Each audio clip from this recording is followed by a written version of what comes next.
With the recent change in CEO at Qantas being sped up 2 months early, it seems that Qantas has recognised that new leadership has needed to be installed sooner rather than later. How does the airline restore its trust after years and years of scandals damaging the reputation of Australia's national airline? Barry O'Farrell. Well, Patricia, three thoughts strike me. Is why did it take Joe Aston and the Financial Review editors to force action on this matter? Secondly, the ACCC came in, but I have to say they came in late. And thirdly, what the hell was the board of Qantas doing? We know that in the world in which we live, governance is increasingly important at a corporate level. I'm not in favour of governments interfering with businesses. That's why we have the ACCC and other bodies.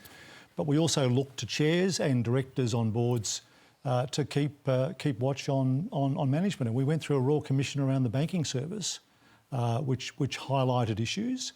And anyone who's a member of the Australian Institute of Company Directors is forever being encouraged to undertake further study, further reading, and further use of virtuals to look at the challenges that we face today. So, the board clearly was missing in action. So should Goyder go as well, the chairman?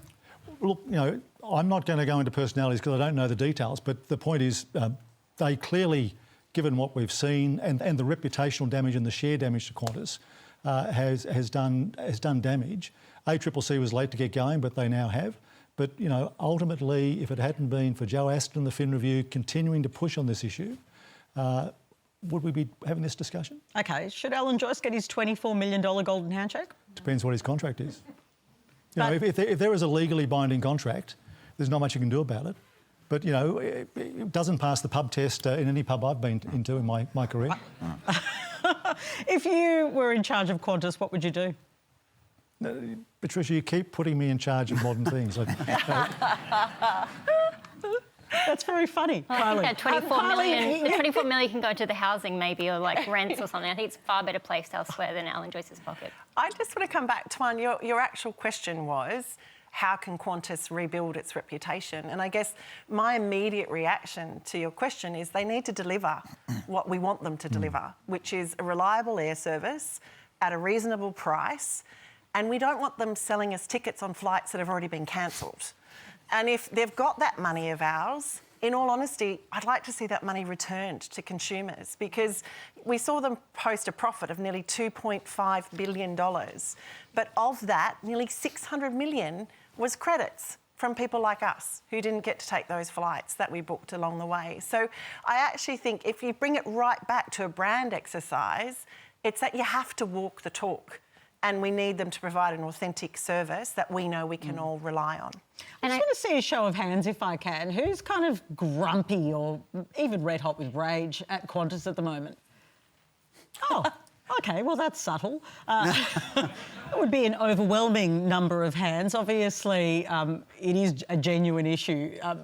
Murray, you've been under intense pressure, your government, over the last couple of weeks for your cosy relationship with Qantas. Did you take too long to start to distance yourself from Qantas? Well, it's interesting. I know we've been accused of that, but if people look back over the last few years, it's been the Labor Party who's been critical of Qantas on many occasions. But in the last couple of weeks?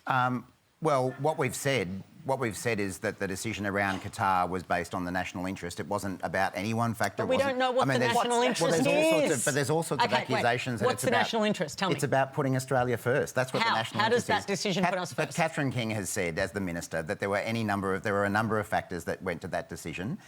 There's not one factor in particular. But I think the issue for Qantas in terms of restoring their reputation is that they've got to also recognise that putting customers and their workers first is an important priority for a big corporation, just as putting their shareholders first. And I think, if I can give one example, the way Qantas has treated its workers over the last few years by outsourcing so much of its functions, by cutting wages, by bringing in labour hire to undercut their wages, that has had a direct impact on customers' experience. That's one of the reasons why so many flights get cancelled, while baggage gets lost. Should they pay back JobKeeper?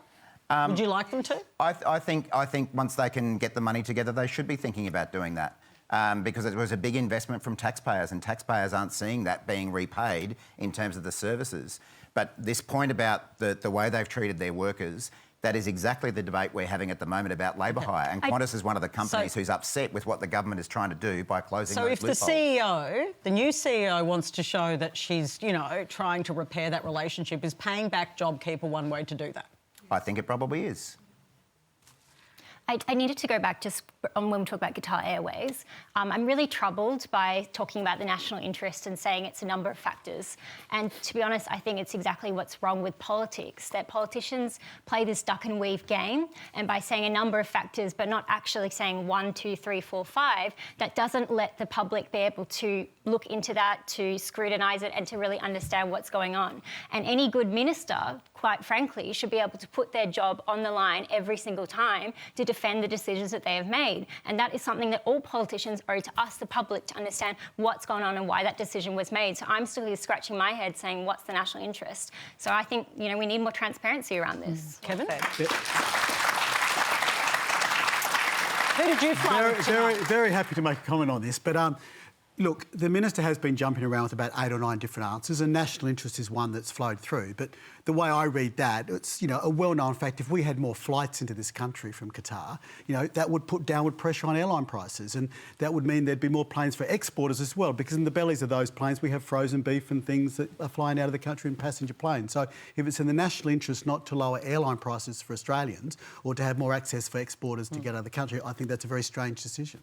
OK, and are you flying Qantas at the moment? I'm trying not to. Why not?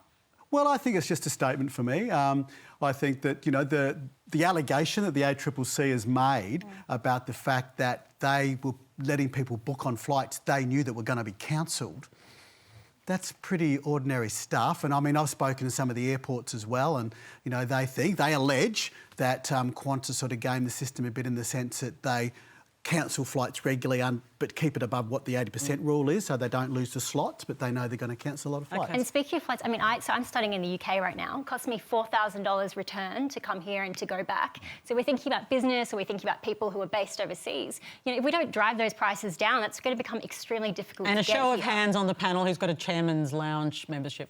Yeah. But I've got to say, hands down.